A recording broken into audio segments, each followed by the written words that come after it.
Alrighty, so in today's video, I'm going to show you how to replace a worn or broken sway bar with a new replacement one. We're going to be replacing both sway bar end links. We're going to be replacing both bushings. As you can see on mine,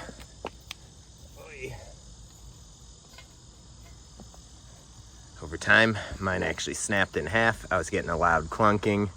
And you can see it was held on by just a little smidge for a while there. But I use my truck here to do my wasp removals. If you guys want, I'll put a link to my other channel in the description. But that's my main source of income, is doing wasp removals. And my truck is inoperable because it was making a horrible clunking sound. I'm normally working on my wife or friend's cars. Today I'm actually working on mine. And I already took this one out, so I'm gonna just put it back in, and obviously I'll go through step by step how to take it down for you. I already recorded that previous to this, and then we will install the new one. And this should work for pretty much anything. Mine is a 99 Silverado or Sierra 1500. Mine's front wheel drive.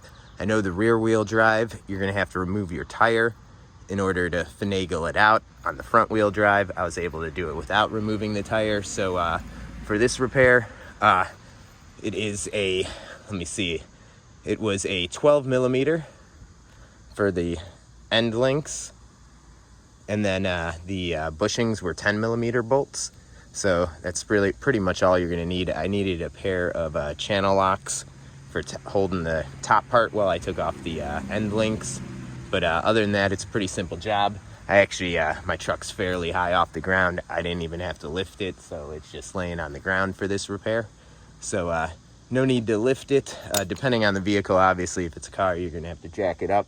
Luckily for me, I was able to just lay. So stay tuned, and I hope you enjoy.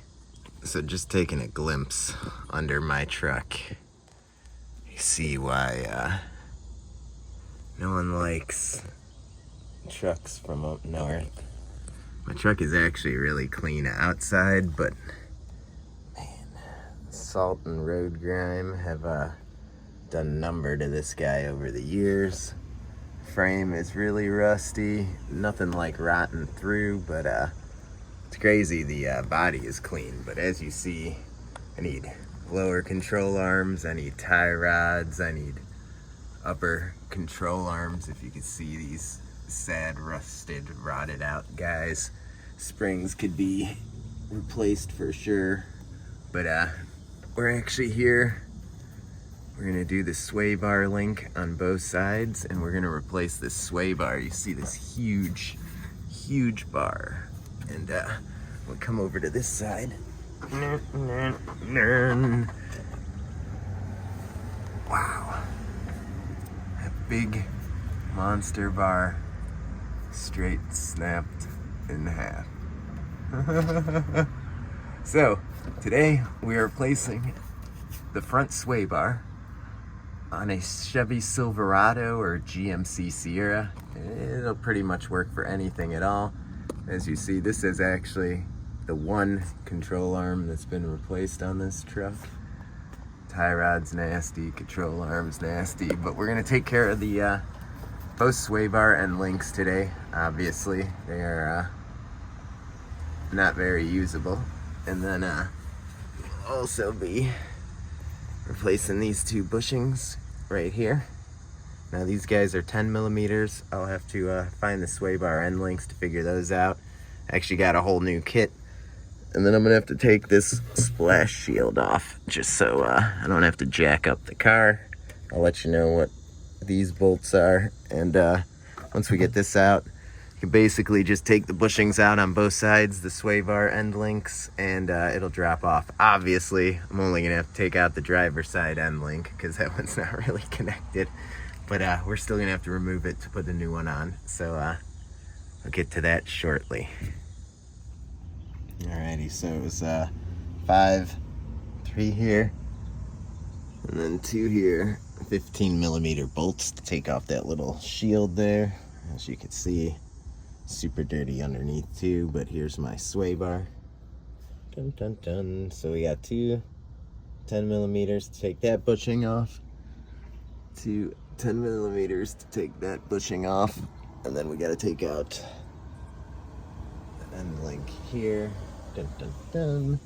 And the end link right there.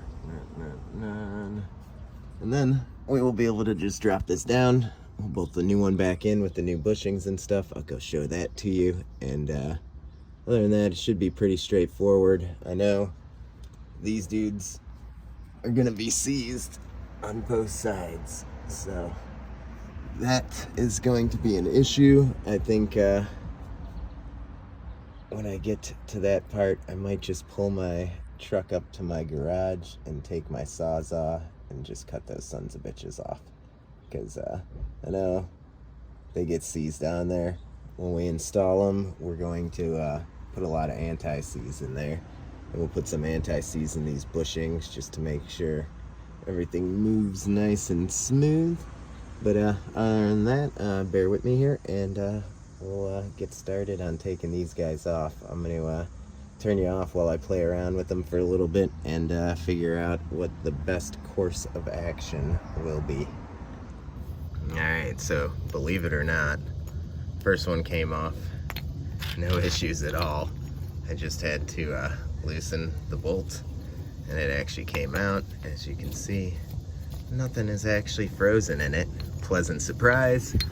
This one, I'm gonna have to go and get some pliers because the top spins, which is fine.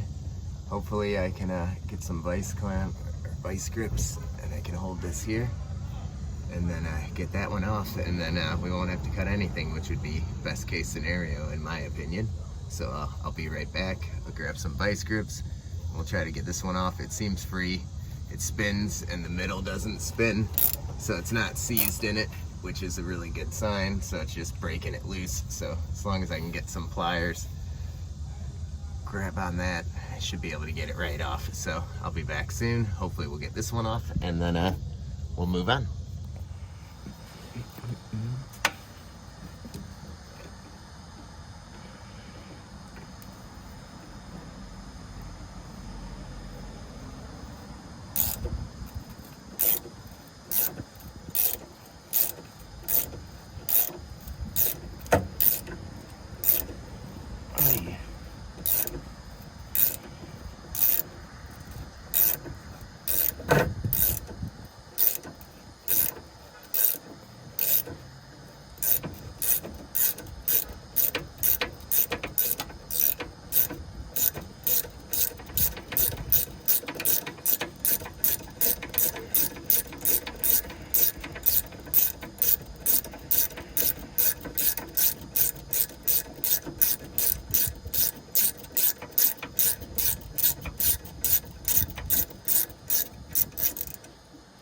Oh no, don't you tighten.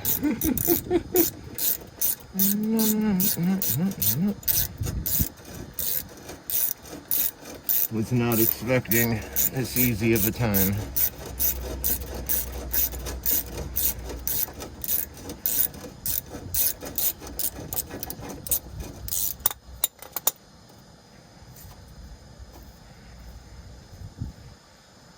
Oh yeah.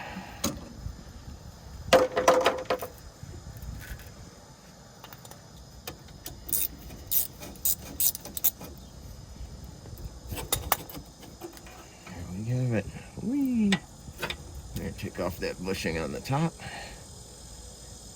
Shockingly. Oh yeah. There's the middle piece. So now I'll take out the center bushings over here and move on to that step. Alrighty guys, so the next step here is taking off just two 10 millimeters on each side of these two bushings. I've already loosened them all up a little bit. I don't know if I'm gonna be able to really give you a view much of that, so let's see.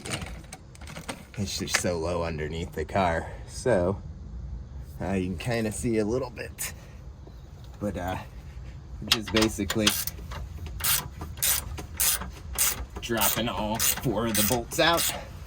Then this guy is gonna drop down, and then it's just install the new one exactly how we removed this one.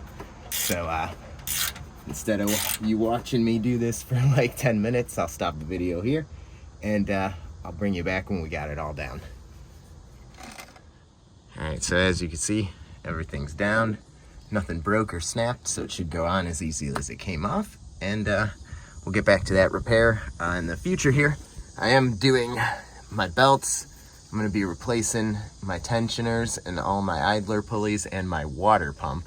It actually looks like I'm gonna need a power steering pump in the near future. That guy is really dirty. But other than that, a little side note, this bottom tensioner for the AC bracket,